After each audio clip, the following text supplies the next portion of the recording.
As someone who is coming to this really late, who has very limited fabrication skills, like I can run a welder, I've got a bead roller.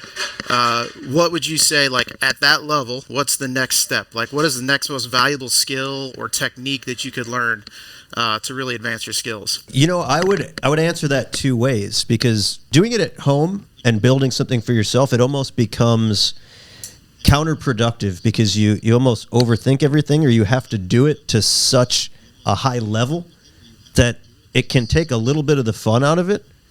So I'd say finding that sweet spot of not having to make everything a masterpiece and overthink everything, and taking it to just some astronomical level that's usually not achievable or takes so much damn time, is a nice way of focusing on it without getting crazy and saying, well, you got to learn how to shape metal and you got to build a body from scratch. You got to learn how to run a CNC machine.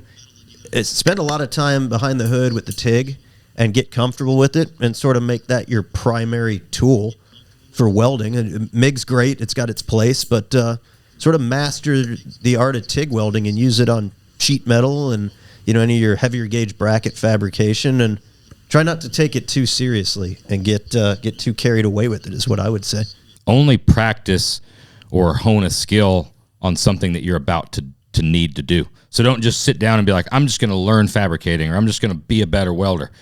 Pick the thing that you need to build, whether it's the bracket or whatever it is, and practice all the skills to do that thing and work your way up to that.